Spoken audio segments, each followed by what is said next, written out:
Previa.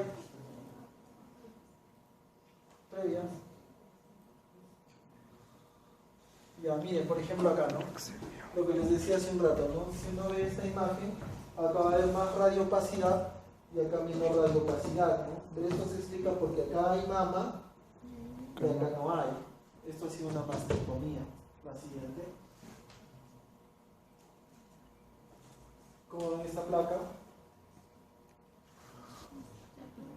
Y está bien penetrada, ¿no? Y está bien centrada. La siguiente. El tema con esta persona es que está gordita, ¿no? ¿Ven? Tremendo panícula del pozo, ¿no? La siguiente. Y esta era otra clase importante, ¿no? Un nódulo pulmonar. Que dijimos que el nódulo pulmonar es una lesión circunscrita que medía de 1 a 3 centímetros y que obviamente tenía que estar solita, ¿no? Para que sea un nódulo pulmonar solitario. La siguiente. El problema con el nódulo pulmonar solitario era que había una posibilidad, un porcentaje de que este nódulo pulmonar solitario sea la expresión inicial de una neoplasia maligna de pulmón, ¿verdad? La siguiente. Había que siempre estar atentos a los pseudonódulos pulmonares, ¿no? Y eran aquellos que estaban dentro de la pared torácica, ¿no? Por ejemplo, en este caso, los pezones, ¿no? No eran nódulos. La siguiente, los piercing, pues, bueno. En este caso un POR, ¿no? Un catéter POR, el puerto subcutáneo y el catéter central que está proyectado a nivel de la vena cava superior. La siguiente, ahí está. Pero ahí había una maña. Dale la siguiente. Y era que, a ver quién me dice dónde está el nódulo en esta.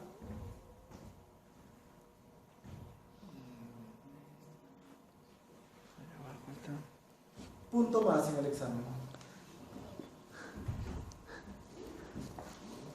En la placa, ¿dónde está?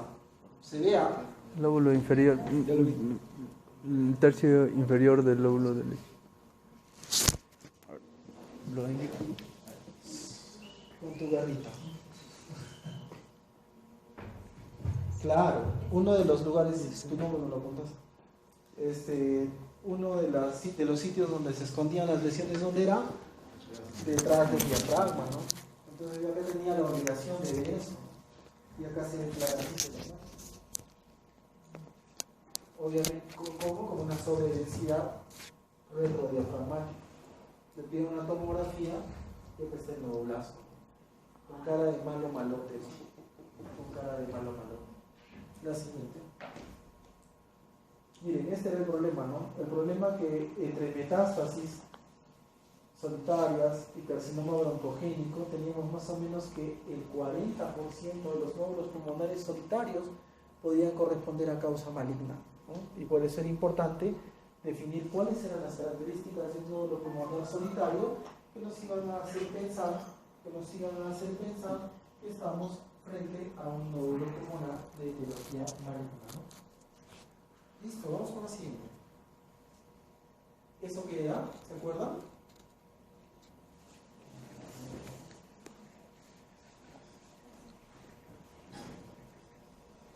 ¿A qué se parece? A ver, un poco de imaginación. ¿A qué se parece? Se parece a una cometa, ¿no? ¿Y cómo se llama ese artefacto? Se llama artefacto en cola de cometa.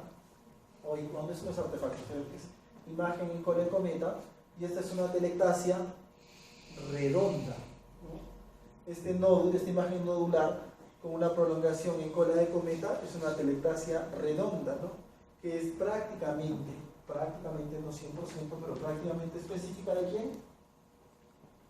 Los que trabajan con los frenos, ¿no? Tú creo que es la que te acuerdas de que trabajan con los frenos. Tú que no veo frenero. ¿Cómo se llamaba? Asbestosis, claro, asbestosis.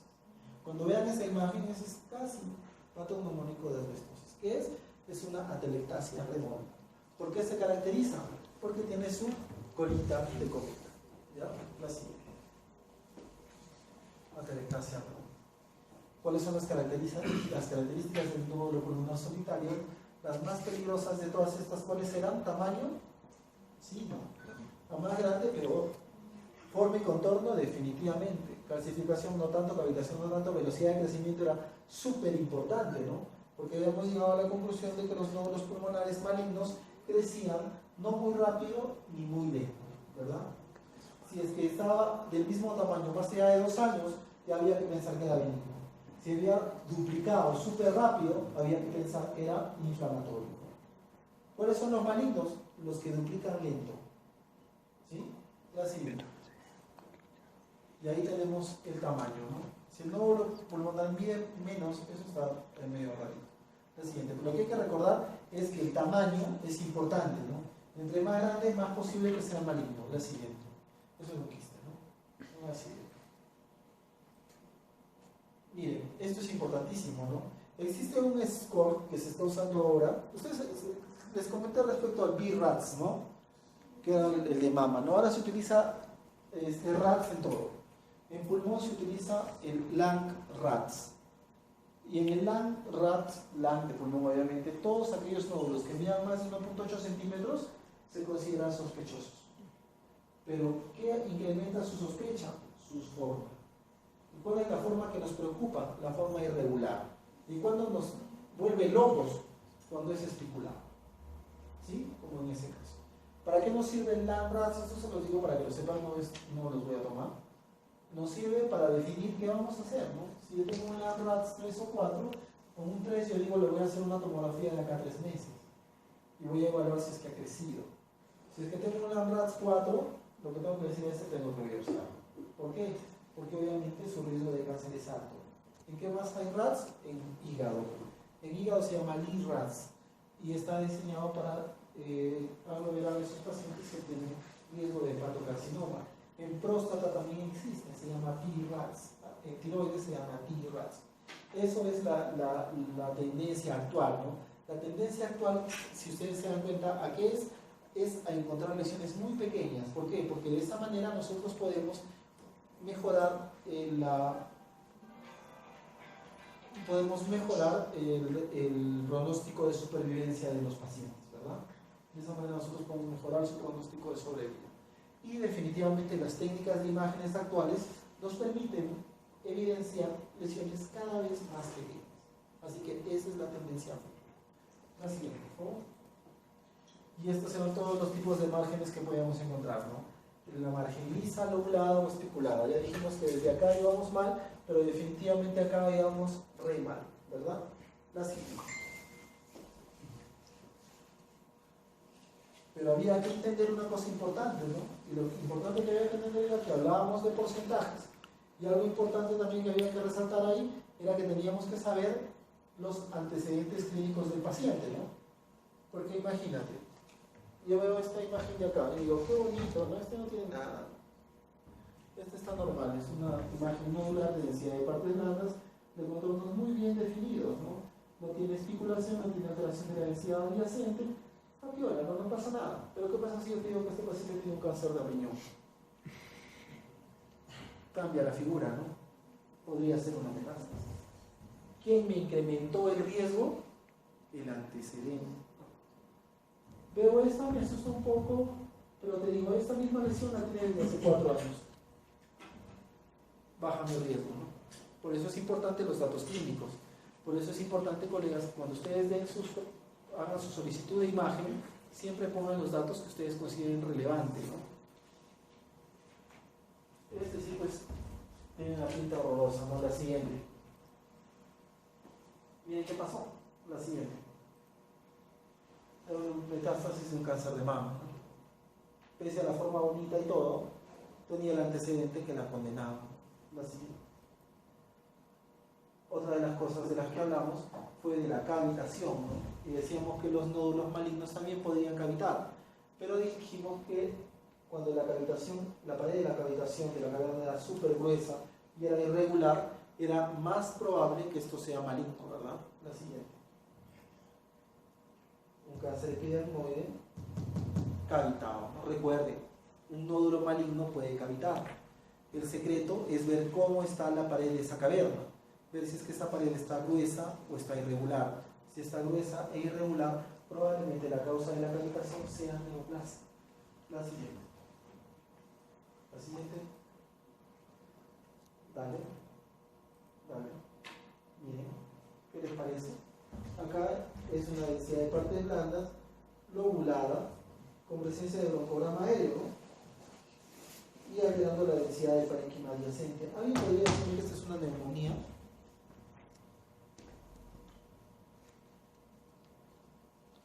Hay una entidad que se llama neumonía redonda, que es en los niños. Pero en este caso, dado el tamaño, dado los contornos, definitivamente debiera ir a biopsia, porque podría estar frente a un carcinoma broncogénico. En este caso, ¿por qué me voy a biopsia? Me voy a biopsia por el tamaño y por la morfología, ¿no? La siguiente. En este caso fue, como les dije hace un rato, una neumonía redonda, ¿no? Pero recuerden, ¿no? Si es que la posibilidad que yo tengo de que la lesión que estoy viendo sea maligna, no me puedo quedar yo en observar. Lo correcto es que tome muestra, ¿no? La siguiente. Cuando hablamos de las calcificaciones, lo interesante acá era decir que había calcificaciones que eran más probablemente benignas, que eran todas estas: la central, la sólida difusa completa, la enganchita y la laminada, ¿no? Esa enganchita era hematoma pulmonar, ¿no? La siguiente. Ahí, calcificaciones benignas, mira, la central, la nodular sólida difusa, la laminar concéntrica, benignas todas ellas. La siguiente. Y dijimos, y la enganchita, ¿no? Y dijimos, pero algo importante, ¿no? Dijimos que solamente en un caso, el hecho de encontrar un nódulo calcificado me paraba los pelos de punta. ¿Cuál era? Osteosarcoma. El osteosarcoma da metástasis calcificadas. Todo tiene su excepción, ¿no? Y esa es la excepción de las metástasis, o perdón, de los nódulos calcificados, ¿no? Bien, es calcificado, pero si tu paciente tiene osteosarcoma, eso puede ser una metástasis. La siguiente. Esa de las clasificaciones de hecho mismo. La siguiente. Patrones malignos, excéntrico, como en este caso, pero este era malo sí o sí, ¿no? Grandazo, ¿no? Irregular en cuanto a su forma, y encima la calcificación que no era ni central, ni era difusa, ni era laminar concéntrica, ni era enganchita, ¿no? Era toda fea e irregular. Esto tenía que ser un tumor maligno. La siguiente, y fue un cáncer. La siguiente. Otra ahí, la siguiente. Carcinoma. La siguiente. Como la vemos, ¿no? Estamos en la región más baja del pulmón, por detrás del diafragma, y vemos este nodulito, ¿no? Y tú lo ves y dices, es calcificado, no es nada, que no, tranquilo, vaya a casa. Un tiempo después aumentó de tamaño. Una calcificación secular no aumenta de tamaño, pues, ¿no? ¿Qué fue esto? Dale, fue una metástasis de osteosarcoma. Tenerlo siempre en mente como diagnóstico diferencial. La siguiente. En ese caso también, ¿no? La siguiente. Metástasis de osteosarcoma. Cavitación. Lo dijimos una vez más, ¿no? El guacho, para saber que existe riesgo de malignidad en una caverna, es la pared gruesa e irregular. ¿Sí? La pared gruesa e irregular. La siguiente. Dale. Un carcinoma de células escamosas en ese caso. La siguiente, y en el otro más frágil. Esto es súper importante y esto definitivamente va a ser preguntado, ¿no? Otro de los parámetros de los cuales nosotros nos vamos a coger para decir que algo es benigno o maligno es en cuánto tiempo ese nódulo crece. ¿Sí? Cuando se duplica entre 1 mes y 2 años, en este intervalo es sospechoso de malignidad. ¿Qué quiere decir? Que si algo me duplica en menos de un mes, eso más probablemente sea inflamatorio. Y si algo en 2 años ha mantenido estabilidad, eso lo más probable es que sea benigno. ¿Sí? La siguiente. Esto, como concepto, viene, ¿no? Se considera que un nódulo ha doblado su volumen cuando el diámetro máximo se ha incrementado en 1.25 veces. Miren, ¿ah? Cuando aumenta en 1.25, no dice ahí que doble, no dice que se ponga 2 por, ¿verdad? ¿Y esto por qué? Porque los nódulos son estructuras volumétricas, ¿sí? Y una estructura volumétrica requiere tan solo que se incremente en 1.25 veces su diámetro mayor para considerar que ésta ha doblado su volumen. ¿Ok?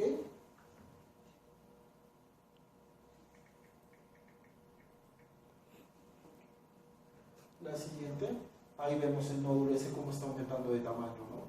Tiempo de aplicación 60 días, que son 2 meses, y esto es sospechoso de malignidad, ¿verdad? La siguiente, por favor. Igual tenemos lesiones de esa naturaleza.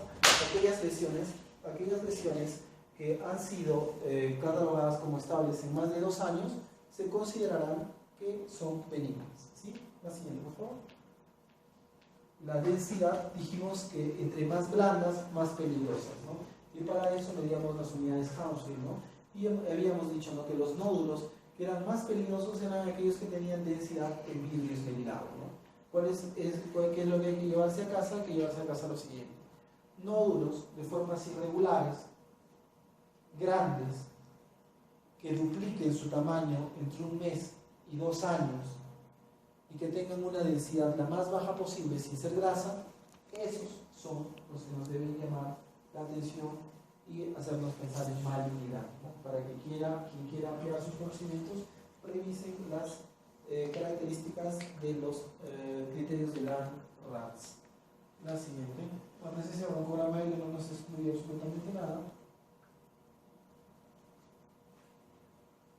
El realce es bastante controversial. La siguiente: la que les he dado son las que nosotros más usamos y las que están aprobadas por la Sociedad Americana de Tórax para ser empleadas como las que tienen mayor importancia para el discernimiento entre lesión maligna y benigna, ¿no? Tamaño, forma, velocidad de crecimiento, ¿sí?, y densidad.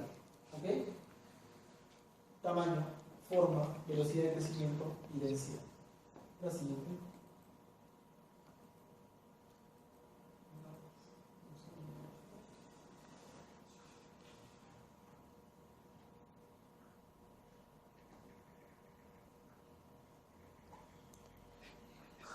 Muy bien.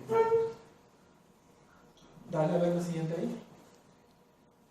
Miren, esto es solamente para la densidad. Dale. Claro. Pero en este caso de la previamente vista, la forma era bastante bonita, ¿no? Y otra cosa importante que hay que llevar hacia casa es que es fundamental mandar los datos clínicos del paciente, ¿no? Es fundamental. La siguiente. Ahí está nuestra lesión, mira cómo ha crecido. ¿Vale? Nódulos pulmonares múltiples, esto es importante, mientras que en el nódulo pulmonar solitario tenemos casi un 60% de posibilidad de que la cosa fuera benigna. Cuando los nódulos son múltiples, la mayor posibilidad es que sean metástasis. ¿Sí? La siguiente. Ahí tenemos múltiples nódulos distribuidos en forma aleatoria en ambos parenquimas pulmonares, de distribución predominantemente periférica. Miren la densidad bien bajita, ¿no? Bien bajita la densidad, casi en vidrio esmerilado. Entonces eso, de hecho, individualmente cada uno ya era sospechoso si los encontramos en manada, con mayor posibilidad de que estemos frente a metástasis. La siguiente. Y esta era metástasis, ¿no? La siguiente. Miren estos. Yo también tengo que pensar acá como primera posibilidad de metástasis, pero recordar que los nódulos pulmonares múltiples también pueden obedecer a otras causas, por ejemplo a las enfermedades de tipo vasculíticas, ¿no? Y esto es una vasculitis, se llama granulomatosis de Wegener. La siguiente. Hay nódulos múltiples, esto sí pues cantaba, ¿no? Esto es una metástasis, ¿no? ¿Vale? Y ese es un patrón, la previa, por favor. Es un patrón casi típico de metástasis de cáncer papilar de tiroides. Esa imagen nodular múltiple, una boca pulmonar. ¿Dale? Dale. No hizo lo de cáncer de pulmón. Ustedes tienen un cáncer de pulmón muy interesante en la clínica. Dale, Ricardo. Dale. El tema de los nódulos pulmonares solitarios, entonces, para concluir, hay que tener en mente 2 cosas, ¿no? O más de 2 cosas: tamaño, forma, velocidad de crecimiento y densidad. En los nódulos múltiples, recordar que la mayoría de veces van a ser metástasis, pero que también podrían haber otras entidades como las que están referidas ahí. La siguiente. La siguiente. Esto para repasar lo anterior, dale esto, dale rápido. Si no, no nos va a alcanzar. ¿Ah?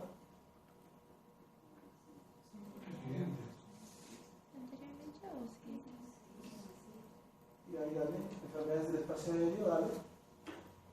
Dale. Lo que dijimos, ¿no? Un rato, dale. Super repaso. Yo te digo dónde paras, ¿no? Previa. Miren, para quedar claros, déjalo esto, para quedar claros cómo distinguimos las radiopacidades difusas entre las enfermedades intersticiales y de la vía aérea y del espacio aéreo, ¿no? Miren cómo las enfermedades del espacio aéreo siempre tienden a confluir, ¿no? Siempre tienden a confluir y con muchísima frecuencia tienen broncograma aéreo. En cambio, la enfermedad intersticial es más difusa, ¿no? No tiende a confluir y la mayoría de veces vamos a ver imágenes lineales o nodulares, ¿no? Que van a representar todos esos patrones reticulares nodulares o retículos nodulares de los cuales hemos hablado hace un rato. La siguiente. La siguiente.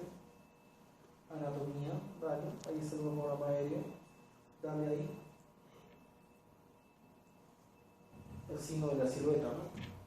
Borra el borde, ¿no? Si borro el borde, significa que algo de la misma densidad está al ladito, ¿no? La siguiente. Y si está al ladito del corazón ahí, significa que está ¿dónde? En el lóbulo medio. Listo, ahí también tenemos otro del lóbulo medio. Muy bien, la siguiente. ¿Esta está en el lóbulo medio? ¿Esta está en língula? ¿Por qué no? Porque no es signo de la silueta, mira cómo no ha borrado nada, ¿no? Este será en el lóbulo inferior. La siguiente. Miren ahí, todo el lóbulo inferior se lo ha llevado y vemos como en la parte posterior ya ninguna vértebra se ve. La siguiente. La siguiente. Vale. Mira ahí. Previa. ¿Cómo está la telectasia? Lo que nos ha dicho, ¿no? Este hilo que debió estar acá abajo se ha subido. Esta cisura que debió estar más horizontal se ha puesto oblicua y ha perdido volumen acá. Esta es una telectasia del lóbulo superior, ¿verdad? La siguiente. Ahí también otra, dale. Mira el lóbulo medio ahí en este caso. ¿Se nota por qué? Porque ha borrado la silueta. No hay acá. Dale. Y ahí se nota pérdida de volumen, ¿no? Dale. Ahí se tienen que ver las del lóbulo medio, ¿verdad? La siguiente. Aquí la vemos, ¿no? La ven como una sobredensidad. Y acá como borra el contorno o el reborde cardíaco de ese lado, haciendo signo de la silueta positiva, ¿verdad? La siguiente, por favor.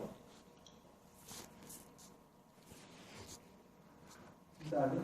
Ese es un patrón mixto en que hay intersticio comprometido y también hay espacio aéreo comprometido. En este caso incluso llegamos a visualizar broncograma aéreo, ¿no? Recuerden una vez más, el edema pulmonar siempre empieza a nivel intersticial y después se mete al espacio aéreo, ¿no? Ahora en la siguiente estamos repasando rápidamente. Miren, tremendo corazón, consolidación del espacio aéreo bilateral, simétrica en alas de mariposa, respetan las bases y respetan los ápices. Típico patrón de un edema pulmonar cardíaco. La siguiente. Este no es cardiogénico, este es un distrés respiratorio agudo, pero igual, ¿no?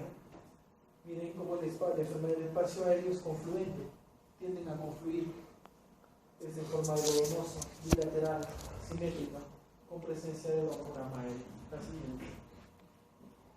Dale. Igual, dale.